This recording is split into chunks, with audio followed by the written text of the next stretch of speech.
Hello, and welcome to another episode of the Mindful Initiative podcast. Today, we are very privileged to have amongst us James Wood. James is an author and also a spiritual teacher. At the age of 33, after many years of study, he woke up to reality and has dedicated his life to the awakening of beings everywhere. Originally, James studied philosophy at the University of Texas at Austin and then transformational studies with Richard Moss. He has combined his education and experience to express a modern integrated vehicle for others to use as a means of growth in consciousness. He is the author of 10 Paths of Freedom, Awakening Made Simple. It's realizing your true nature in the moment through a relationship with what arises. So that what arises could be thoughts, feelings, or sensations. So what I teach is a conscious relationship to that content. And that is really what meditation is. Meditation is a conscious relationship with what arises. The judgment arises really in that confusion, saying that the word is the thing, and it limits us. It shuts down our sense of ourselves. That's what ego is. Thank you so much, James, for being part of our show. Welcome. Thank you.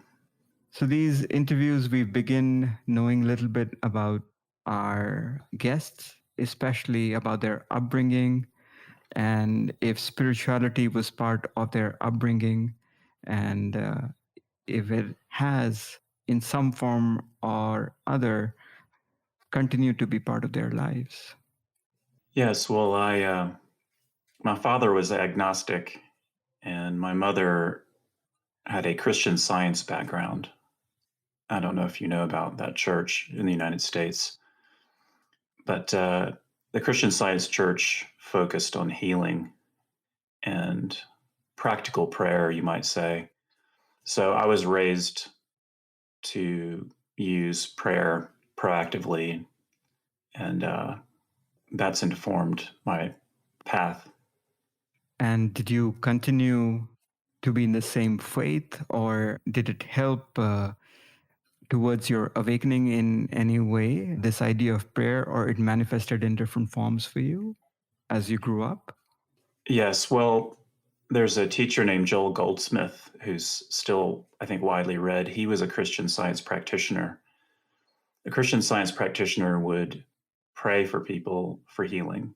And he did that for a while, and he had his own awakening and eventually created his own form called the Infinite Way. And so when I went off to college, my mother gave me a copy of his book, The Art of Meditation. And I think that was a big influence on me. And although his work is Christian, it uses Christian language. It's not in any way orthodox, the way I see it. It's a form of spirituality that uses Christian language. And I never felt hemmed in by that. So, I studied Buddhism and Advaita Vedanta and many other spiritual disciplines as well. But that was how it started, I think. I think the beginnings help and influence us in many ways. And then we look back at our childhood. There's something interesting that I read in your book. You talked about meditation and also prayer in different forms. In your book, which was written a while ago, you talk about meditation practice is different than meditation, right? One is a goal, one is a journey. But you mentioned about being awakened as well. So is the meditation journey leading to awakening? So that's my first question. And then, if that is awakening, what is meditation? Those are good questions. So you're referring to chapter 7 in my book. That is correct. It's called Meditation. There's a section in that chapter on prayer as well. And I emphasize in there, and this really is informed by Joel Goldsmith and my earlier experience, I think, that really prayer and meditation are no different. They're just approaching conscious relationship from a different angle, if you will. So A conscious relationship would be it's realizing your true nature in the moment through a relationship with what arises. So that what arises could be thoughts, feelings, or sensations. So what I teach is a conscious relationship to that content. And that is really what meditation is. Meditation is a conscious relationship with what arises. So the process you're talking about, or the practice of meditation, is really, it includes learning how to sit, maybe, posture, breathing, how to focus one's attention, things like that, that are structural and geared toward getting you to a place where you can notice what's arising within you. And usually it's mental content is what's noticed, a stream of thoughts and so on. When we first learn how to sit, for example, we really don't have much of a conscious relationship with that content yet. We're all somewhat conscious, obviously. We have to be conscious to function, but we usually aren't aware of the thoughts that we have in a conscious way, at least not fully. So there's the process of becoming conscious, and then there is consciousness itself, that conscious relationship that I was talking about. Those, really technically speaking, are different. And it's interesting, you suggested that one was a goal and one was a journey, I think. It's interesting, it's always a journey. I would say it's not a static endpoint. It may seem that way, and it's fine to look at it that way, maybe, but my experience of it is it's constantly new, constantly, in some sense, beautiful. When we make it conscious, it's like its meaning speaks to us in a way that we can't realize unless we become conscious in that way. Otherwise, the thoughts capture us, and basically we're scared and feel separate from life.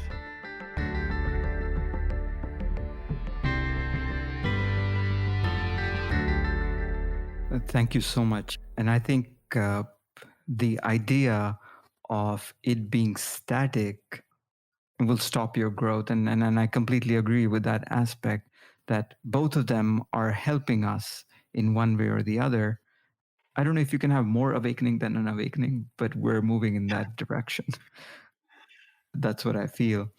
And one of the things that you mentioned is that through the process of being aware, there's this consciousness, which is this constant stream that's going on in our mind. That is our consciousness, that eventuality.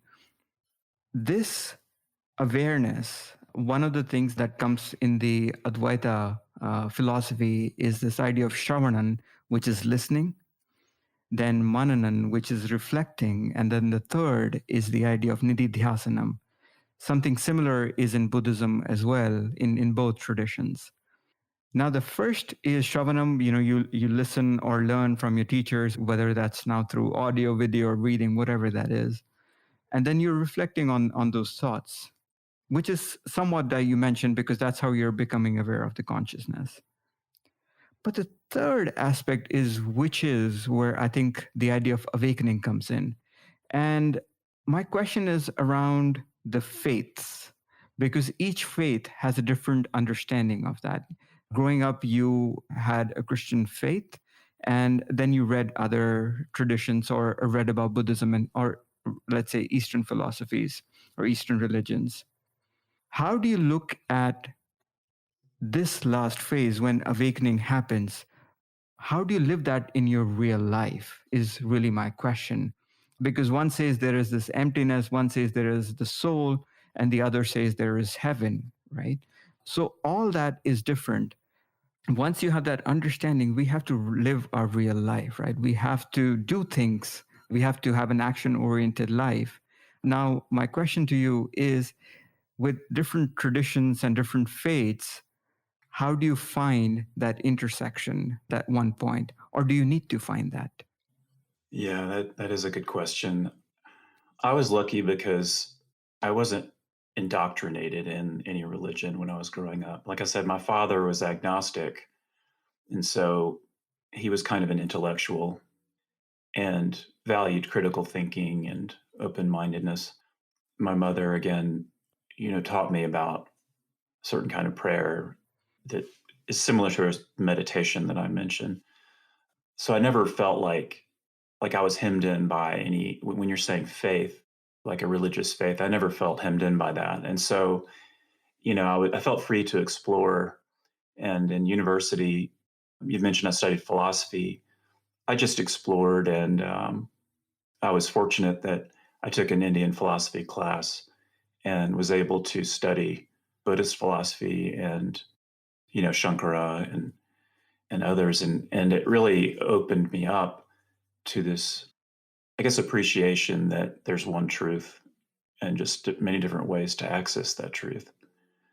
So I don't know. It may be a hurdle for some people, I suppose. You were saying, I think you said, it could be emptiness, it could be the soul, it could be heaven. I think the easy answer is that they're really all talking about the same thing. And I can't prove that, but I find that a much easier answer, because why make it complicated, So is it true? I mean, is that simple answer true? I would say it is. I think the ultimate truth is actually simple in a way. It is a one truth. It has a certain absolute nature that when we realize it, it's evident, and it's basically who we are. This brings me really back to Ramana Maharshi, who just said, to whom does this arise? Who am I? And that when you realize who you are, and I think he used the term Atman, right? Which could be self with a capital S, or I'm not sure if you're, when you said soul, I don't know if you're using it in that way, but we wake up to that, and it's just who we are and is the fundamental nature of reality. And then how do we live that? Excellent question. For me, honestly, it's the Zen saying, before awakening, chop wood, carry water. After awakening, chop wood, carry water. It's really no different. It's just, to whom does that chopping and carrying arise?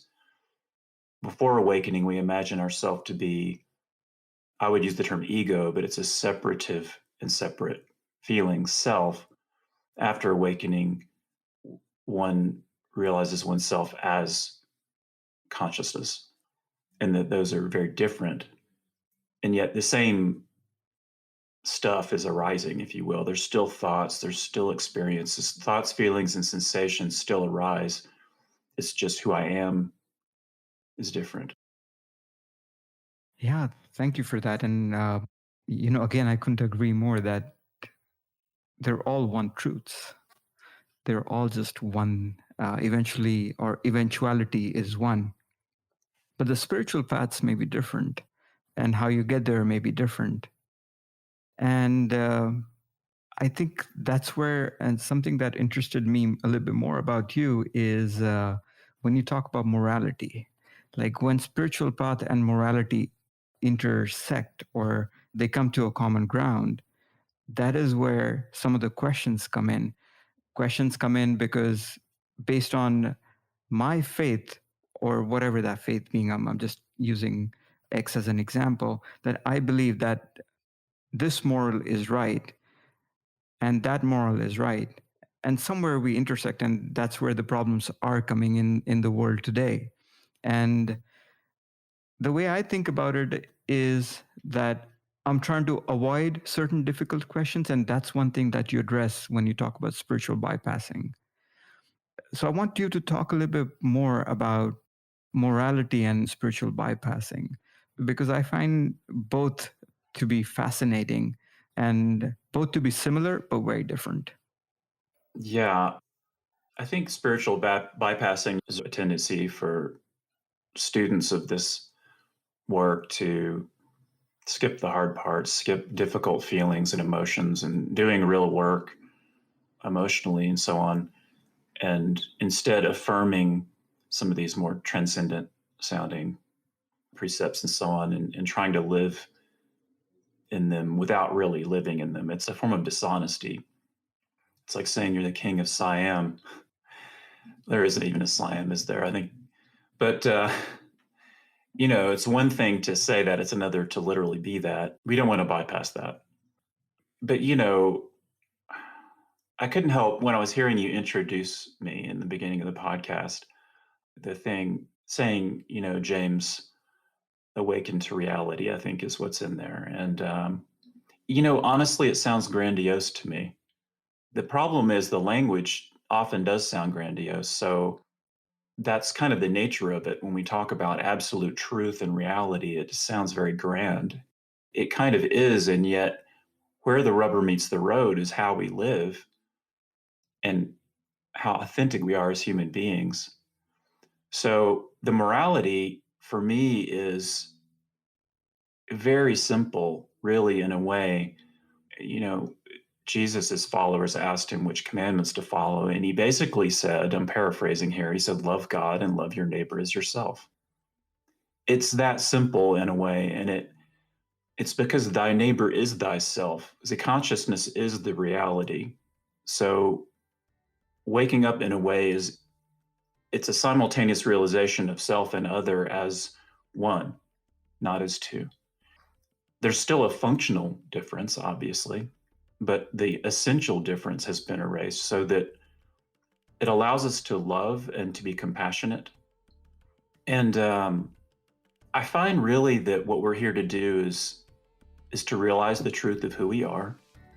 And when we realize the truth, and you might call that God, so you can love that, and then you find it in your neighbor, and you love that. And when that comes alive in you, you automatically, I find, seek to relieve suffering in the other. So it's compassionate, and that becomes the basis for life. And it's powerful.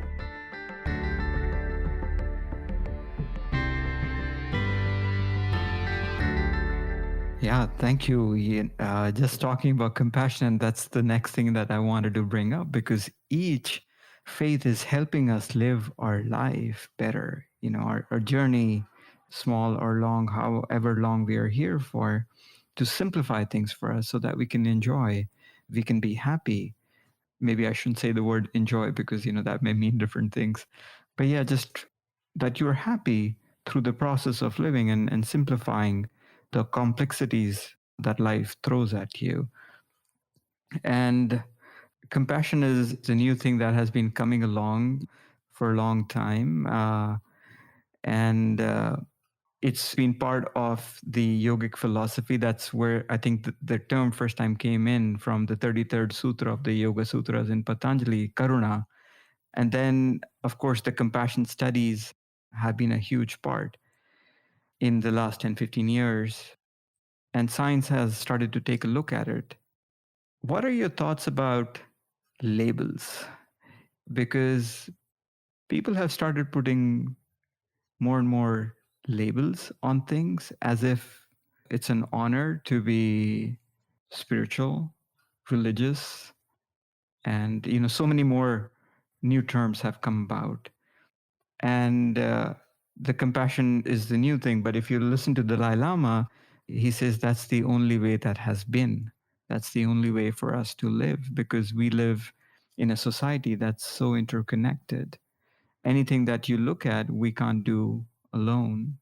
So, just your thoughts about labels in our life, and how do we move away from that so that we move towards the self with a capital S, the reality that you talk about. Yeah. Labels are necessary for us to live. We name things, and the confusion arises when we have the name, which is really a thought that we're having, and we confuse that with the reality. So it could be a gender term, it could be a religious term, it could be a political term. The thing is, these are just functional assessments, but isn't who we are in our essence. See, who we are in our essence cannot be captured by words. We could point to it, like to say the self or the soul. You used the term emptiness earlier. I'm suggesting they're all pointing at the same essence that cannot be spoken. So if we're meditating, we're present in watching the stream of thoughts go by. And the realization is that who I am is that which is aware of the thinking, the labels. I mean, in a way, you could say it when you're meditating, it's just a stream of labels going by and then all their relationships and so on. And I don't know why I'm thinking of the movie The Matrix, where they'll sit and watch the code go by on the screen. I don't know. There's a realization that, oh, that stuff, that's not who I am. That's just code. Thou art that which witnesses that. And yet, that's not who you are. And it's beautiful, It then becomes a functional play. I mean, the word Leela, comes to me that, a play of life, and that the purpose of life, one could say, is to love one's neighbor. And I think it is universal. Yes, Jesus said that. And yet, I think you mentioned the Yoga Sutras and Buddhism. I mean, it's universal. And His Holiness the Dalai Lama, you were speaking of, I believe, has said, my religion is compassion. So that's the part where we love our neighbor as ourselves. So we realize the truth of who we are, and then we share it. And it doesn't matter if the person you're sharing it with really understands it or can relate in the same way, because it's beautiful and it's fulfilling. It provides a moral basis as well, I would suggest. And that there's a thought experiment that I've come up with very briefly. Basically, you think about someone you love very much, your grandmother, a child, could even be a pet that you love very much. And the question is, would you want harm to come to that person or creature? And the answer is no. You can imagine it. And the thing is, you don't have to think about it. It's in us. We naturally, when we love, when we truly love, we seek not to harm, and we seek to relieve that suffering. So because it doesn't involve thought, I would say that when you really boil compassion down to its essence, it's a functional capacity that we have as conscious beings to love one another. And it manifests as a certain kind of harmony that would also be morality, is in how we treat each other. I think the real challenge for us as human beings is to switch from that code based or mind based way of functioning and identity to a spiritually based functioning and identity. And frankly, I think there's a lot of turmoil in the world right now, a lot of division and chaos, and politically is I haven't seen anything like this in my lifetime. I think part of that is the ego, that divided sense of self that creates a self and an other, us and them, and creates divisions, that it's putting up a fight. But it's a good fight, and if we're compassionate, then it's as if we're not literally warriors. It's kind of a silly term maybe, but if we're compassionate love warriors, this is the work we're here to do. And I find it's not only fulfilling, but is a constant journey, as you put it earlier. It's not a static thing.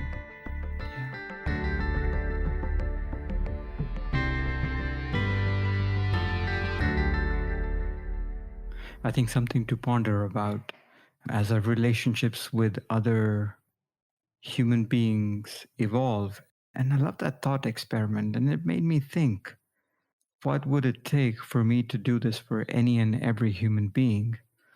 I think in your book, you mentioned something, another fascinating thing was that any thought is judgment. And it made me think because it is. But then I thought about my experiences of meditation, or at least the goals that I'm trying to run away from the thoughts, the clarity of the mind. Yoga Chitta Vritti Nirodha, which is the second sutra in yoga, that the purpose of yoga is to still the mind or cessation of thoughts. And this judgment, in your Twitter feed, there was a tweet that you said, I had to look this up, what it really meant. Judgment changes like a passing phantasmagoria, while non judgmental awareness abides in calmness. A natural curiosity about this will help you. Can you talk a little bit more about this whole process of the thought and the judgment, and how this curiosity will help you, because it's an evolving process of judgment of the thought. Yeah, another excellent question. I did study philosophy. It can get a little philosophical, a little bit technical perhaps, but okay, so you talked about labels. In philosophy, we don't assume that a table is a table, for example. So we call it that, but what is it actually? And anyone who studies philosophy would not be surprised by that line of inquiry. It's like many people would think, well, of course a table is a table, but really it's a name that we use, it's a concept. It's like, what is the thing independent of the concept that we have for that essential thing? And it's interesting to me. The short answer to that really is that the labels that we use, the thoughts that we use to describe our experience are functional. So calling a table is useful. We can put our coffee on it and have a conversation, and communicate using words that are, as you said, basically labels. But that isn't essentially who we are. It is merely a description that we're using that has a functional function. And what is the function? When it comes right down to it, it's for us to love one another. It's to connect on the level of being, which is our true nature. So I could say on the level of the self, as in Ramana Maharshi, we connect that way. The words cannot capture that relationship, but they can be used. The confusion is when we assume that the thought, in other words, the label, is the thing. It's like the thought fuses with it. So the most obvious way this can be problematic is if we have a racial designation, for example, for someone that is, some of them are not even socially acceptable. They're to call someone something referring to their race that's an epithet is very divisive and robs people of their humanity. And if you see cases of, this is a bit dark perhaps, but it's important, I think. If you look at cases of genocide that have occurred in the past, what tends to happen first is the language changes, and that these living beings become reduced to a term that's a racial epithet, usually. And I'm saying that shows us very clearly how dangerous that is. So that's the basic thing we're looking at. That's the most extreme example of it. Sure, a table is a table, but you know, it's interesting. I mean, I could imagine your listeners are thinking, well, yeah, a table's a table, who cares? I'm saying that if one really wants to wake up to this ultimate sense of truth and reality, then the table is really just a thought passing by. So the word phantasmagoria that I used there, that's what that is. It's like a dream that passes. It's like a phantasmagoric parade of objects, and it isn't who we are, but we're witnessing it. That's the code, that matrix code going by. The judgment arises really in that confusion, saying that the word is the thing, and it limits us. It shuts down our sense of ourselves. That's what ego is. That's we think of ourselves as a certain thing. We think of other people as things, and we use the language in a way to reduce us to mental objects, basically. I don't know. It does sound a bit technical. It's really important, though, I think. And so, for us to really love one another, if to refrain from judgment is to, in a sense, witness your divinity and my divinity in the moment. It's sacred, it's wordless, it's moral, as you put it. And then the words and the thoughts are, they could be like birds flying by. It's beautiful. And yet there's this open sky of being, and that we're here to love and to enjoy, as you put it, to enjoy. Yeah, the universal language of love, and seeing the human in the human, without the labels, without anything that's in front of you. I think the example of table is an excellent way to think about it, how everything is just a passing reality. And Yeah, there's so many more questions that keep coming to my mind, but our time is limited here. So I want to ask a final few questions. So these are questions that can be answered in one word, one sentence, or however long you want it to be. And this is just for our listeners to know you better. So the first question here is, tell us a childhood memory that brings joy to your mind. I think my first memory was someone asked me how old I was, and I held up three little stubby fingers. And I remember seeing that, and that brings me joy. Why is that? Now I'm really curious because my daughter's 3 years old right now. And when you said three, I was like, wow. So I'm really curious. Yeah, excuse me. It's my first memory, and it's very innocent, I think. Yeah. Thank you for sharing. I think I'm going to share with my daughter tomorrow. She won't remember anything, but yeah, I'll share it. Our next question is a place that you would like to travel to. Maybe you've been there before or never been there, but you would love to be. I would love to travel to India and to see the Himalayas before I die. Well, come to India. I Come would to love that. India. Yeah. One person in history that you would like to meet. Jesus. Okay. I was going to do a follow up. I was like, why Jesus? And it might be obvious, but may not be obvious. So now I'm curious why. Well, I can only pick one.